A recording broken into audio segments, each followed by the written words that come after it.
To install the light kit, you basically will pull this rubber piece up and then get your little, what do you call it? A little tool that removes trim. And you'll pop this trim up. First time I did it, I was afraid of breaking it.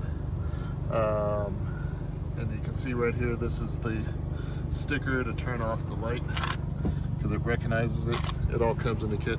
But anyways, you'll run your wires through here and you can see this little line right there. That's where my light goes to the rear seats. Well, you'll see this wire that runs straight through here, up underneath. And you can kind of see right here. Let me back up. See right here, this is where I'm running my wires.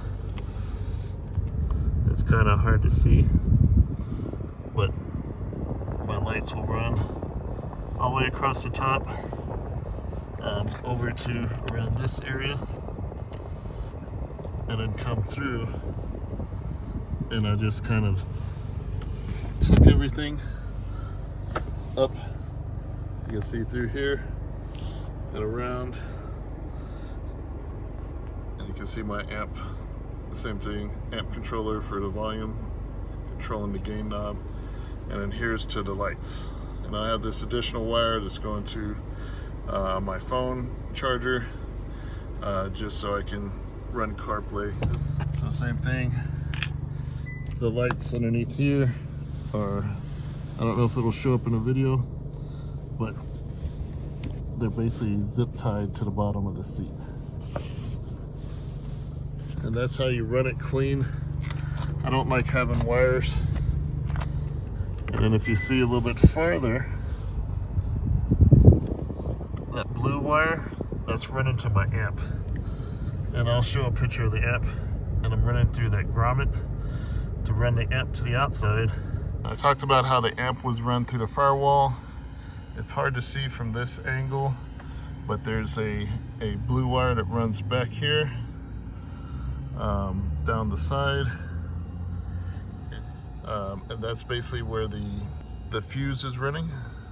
And then the blue wire runs all the way through here, up into here, and connected to there.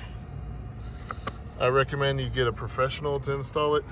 I used to install car stereos and alarms back in the day, but it's been 20 years. I did want to point out on the, when you're working with the stereo and installing the subwoofer, you're gonna have to pull these panels off as well as this center panel, because back in here is the wires that you're gonna need to splice into to get the signal to run your amp. And again, there's special connectors and you get it professionally done, but there's some other videos out there that'll show you how.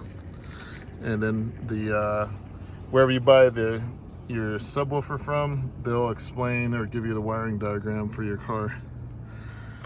To get to the ground and make a ground on it, you basically have to open this by pushing in and lifting up.